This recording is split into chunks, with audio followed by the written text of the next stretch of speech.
नमस्कार मित्रांनो.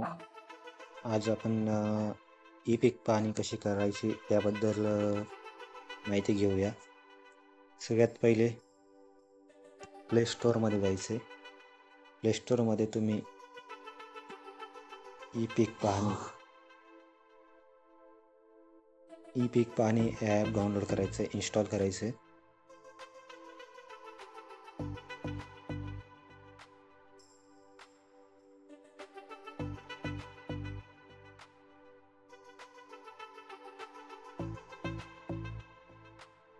ई पीक पाहणी DCS हे ॲप इन्स्टॉल केल्यानंतर ओपन करायचे.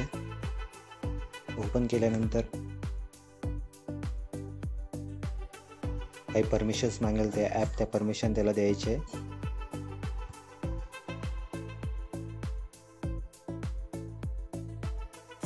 त्यानंतर आपला विभाग निवडायचा आहे, नाशिक विभाग. ते शेतकरी म्हणून लॉग इन करायचं आहे. तुम्ही तुमचा नंबर टाकून लॉग इन करू शकता.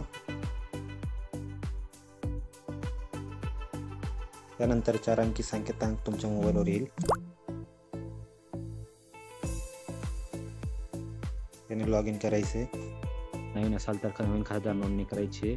त्यासाठी आपल्याला आपला विभाग, जिल्हा निवडायचा आहे नाशिक, तालुका निवडायचा आहे. तुमचा जो तालुका असेल तो मालेगाव, तुमचं गाव निवडायचं आहे. इथे तुम्ही आता इथं गाव निवडू शकता.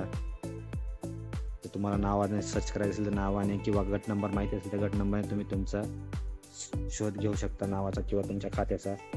इथं आपण थोडक्यात गट नंबर 2 शोधूया. 2 नंबरचा गट इथं माहिती नसले 1 नंबर शोधूया. 1 नंबरला इथे हे नाव इथे आहे. दुसरा असा कोणताही गट तुम्ही तुमच्या पद्धतीने शोधू शकता. आता इथे आपण हा गट शोधतोय.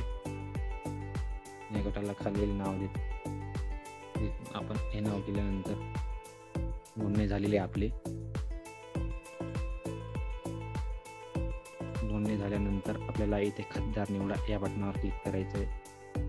क्लिक केल्यानंतर तुम्ही जेवढी नोंदणी केली असेल तेवढे नाव इथे आपल्याला दिसतील. त्यातलं आपण एक नाव निवडलेलं आहे. त्यात निळ्या या टॅबवर क्लिक करायचं आहे. पुढे गेल्यानंतर तुम्हाला हे 6 टॅब असे ओपन झालेले दिसतील. त्यात गेल्यानंतर तुम्ही पीक माहिती नोंदवा याच्यावर क्लिक करायचे. त्यात तुम्हाला खाते नंबर ॲटोमॅटिकली इथे दिसेल, गट नंबरही ऑटोमॅटिक दिसेल. त्यानंतर तुमचं क्षेत्र जे असेल ते क्षेत्र दिसेल. त्यानंतर तुमचा हंगाम आपल्याला खरीप हंगाम निवडायचा आहे, कारण जे पीक पाणी चालू आहे ते खरीप हंगामाची चालू आहे. पिकाचा वर्ग तुम्हाला निर्भय पीक, मिश्र पीक काय असेल ते निवडायचं आहे. पण सध्या सगळ्यांनी मक्का वगैरे किंवा कापूस वगैरे लावले असल्यामुळे निर्भय पीक तुम्ही निवडू शकता. निर्भय पीक केल्यानंतर पीकमध्ये जायचं आहे. त्यानंतर पिकाचं नाव, जे पीक तुम्ही लावलं असेल ते निवडायचं आहे. आता मी मका लावले आहे तर मका निवडतो. त्यानंतर तुम्ही जेवढ्या क्षेत्रात तुम्ही पीक लावलेलं असेल तेवढंच तुम्ही भरू शकतात. तिचं पूर्ण क्षेत्र पण निवडू शकता किंवा त्यापेक्षा कमी तुम्ही तुमच्या हाताने भरू शकता. त्यानंतर सिंचनाचे साधन, तुम्ही तुमच्या गटात विहीर असेल तर विहीर लावू शकता, किंवा इतर गटांमधील विहिरीतून पाणी घेत असाल तर ते लावू शकता. पाण्याचं साधन काही दाखवू शकता तुम्ही.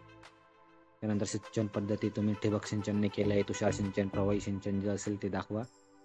आणि त्यानंतर लागवडीची तारीख तुम्हाला दाखवायची. तुम्ही जेव्हा मक्का लागवड केली आहे किंवा मक्का टाकलेला आहे ती तारीख तुम्ही इथे नोंदवायची.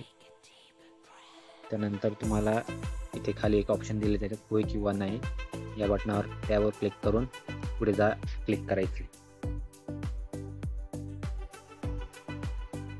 पुढे केल्यानंतर थोडं सर्व्हर स्लो असल्यामुळे थोडा वेळ घेऊ शकते.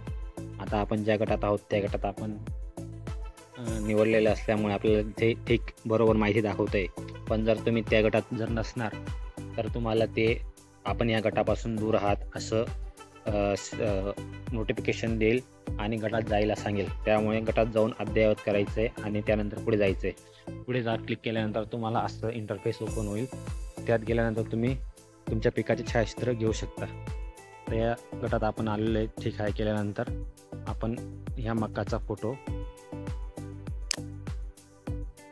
काढून हे करूया. परत दुसरा एक फोटो आपण त्यात घेऊया.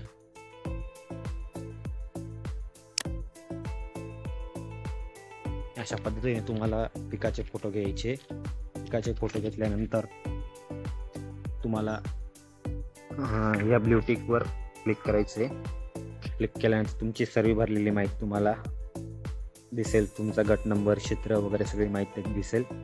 त्यानंतर आपण वरीलप्रमाणे पिकाची माहिती योग्य अचूक असल्याने मी घोषित करत आहे. पुढे जावर क्लिक करायचे आणि पुढे जा क्लिक केल्यानंतर साठवले आणि अपलोड झाले याच्यावर क्लिक करायचे.